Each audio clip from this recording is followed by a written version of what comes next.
Welcome to another edition of 3 Minutes to Prosper. This is our capstone of our Meet Our People segment. Excited because we have our managing principal, John Hearn, with us. John, thanks so much for joining us and taking some time out. Oh, it's great to be with you, Paul. Thanks for doing this. Well, we're excited and should be a great 3 to 5 minutes here. Let's jump right in, John, and just tell us if I haven't already ruined it, but tell us about your role at the benefit company. So my role is the managing principal, as you said, of the firm. And what that means in essence is I'm the chief executive officer. And my primary functions in that role would be two-front. One would be to make sure I establish and help our firm pursue a certain vision and mission. And then secondly, to make sure our team has the resources they need to best serve our clients. That's awesome. Now, I know you got a family back home of children and a great wife. Tell us a little bit about your family. Yeah, thanks for asking that. So that's most important for sure. My wife, Amy, and I have been married for 23 years. She's put up with me for that long, if you can believe it. I've got three wonderful children. My oldest daughter, Darden, is a senior at University of Georgia. My middle daughter, Christian, is a rising sophomore at University of Georgia. She's a camp counselor this summer up at Camp Highland. And then my son, Will, is a rising sophomore in high school. So got a great family. Appreciate you asking about them. That is awesome. That is awesome. Now back to business a little bit about. Just tell us why your role is so important to our clients. Well, I think part of why our clients hire us is to establish a certain outcome, and setting that vision and mission statement for our organization really helps get our whole team kind of rowing in the same direction to deliver a certain work product and outcome for our clients. And again, back to that mission and vision for the organization, establishing that so that it hits the right tone, hits the right deliverable for our clients is ultimately what my role is all about. And to the extent we succeed with that, then we'll deliver a better outcome for our clients. And that's why we're in business, is to help our clients and their employees prosper. And that vision and mission is just crucial in helping accomplish that goal. That's awesome. And speaking of that mission and vision, segueing nicely here to the part of your job that provides you the most enjoyment or satisfaction. Well, let's see. I think it's probably when I see a client take a leap of faith to pursue a particular direction to drive a better outcome. And let's say we establish a multi-year plan towards something. It's hard to prove something will happen. It's hard to prove an ROI when you first jump out to go on a new strategy. But when a client takes that leap of faith to go on that new strategy, and then 2 or 3 years down the road, looking back to see some successful outcomes from that strategy, it's just really rewarding, because it's rewarding to the client that they are validated by the leap of faith they took. But it's also rewarding for us because we know that the promises we made to try to execute well were well delivered. And that's just enormously rewarding when we're able to partner together to deliver those kinds of outcomes after a multi-year strategy was put in place. That's awesome. That's awesome. How about let's see, outside of work, do you have a favorite hobby or passion that you can tell us about?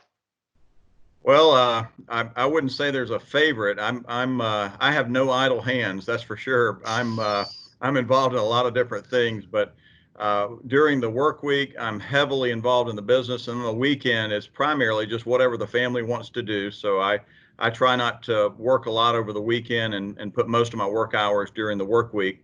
But with that comes opportunities to get out in the yard with my wife and do some gardening. I love to read and study on particular topics that I'm passionate about. My son and I scuba dive and hike through the Boy Scouts. And then I have found that my daughters who are in college, we're having some really interesting and thoughtful debates regarding some of the topics that they're learning about in college. So that runs the gamut relative to what I'm involved in. Also, from an extracurricular standpoint, I'm involved with the Boy Scouts of America with my son. I'm heavily involved with my national fraternity, Sigma Nu. And then obviously my church is very important to me. Should have put that first in my list of organizations I'm involved in, but very important to our family with our work with the church. I'm on the finance committee, usher, and involved in a Bible study with that group. I can also put one in there because I have firsthand experiences that you have unique expertise at building a Pinewood Derby car. So if anybody needs any consulting work there, I utilized it to the extent my son and I were able to build a Pinewood Derby car. So thank you there, John. Well, I'm Appreciate not it. sure our 4th and 5th place finish might not mean we have unique expertise, but Well, we went from 19th place to 4th or 5th place. So, I feel like we made some good progress there. So thank you for your generous advice. Our cars were more form than function, but we had fun doing it. All right, now I'm gonna put you on the spot here. You mentioned a book, and Jack Bruce was able to really make some good book recommendations. Do you have a book recommendation that you feel strongly about? Oh, I didn't know you were going to ask that. One of my favorite books, leadership is a passion of mine. I fall short on it every day, but studying about it is really important to me. One of my favorite books of all time is Lincoln on Leadership. And if you'll grab that book, it was written many, many years ago, but it's a book that really talks about how to be an effective leader, how to make change, how to stick to your principles. I think there's a lot of us that could find value in reading that book again in these times that we have today. Timeless. That's incredible. That's great. Thank you, John. And lastly, is what is the best part of working at the benefit company?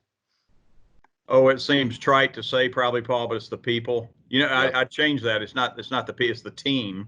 Mm-hmm. And that's different. Team and people are different. People are individuals, and team is a group of people working together.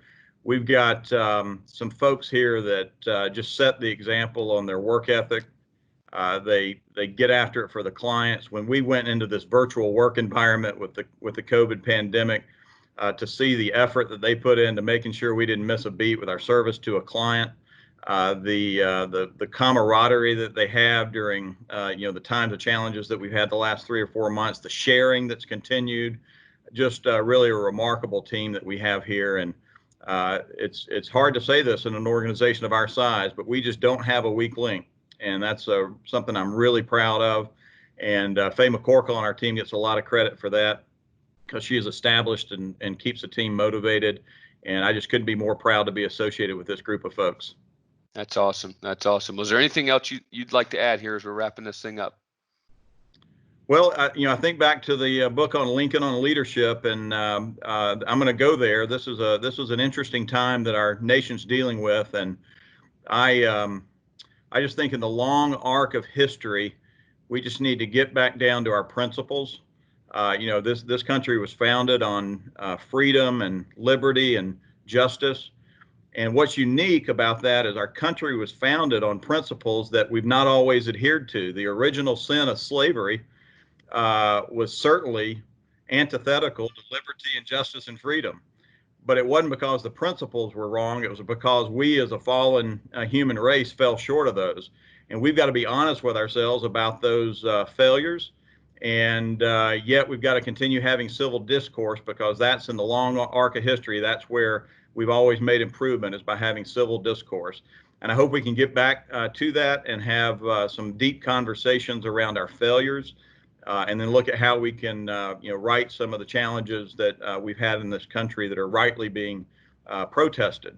So I hope that helps give a little perspective, and I just really hope that the civil discourse will come out of some of this. And I just think back, my favorite scripture is Romans 8:28. It says, from all things, even bad times like we're having right now, good things can come for those who love the Lord.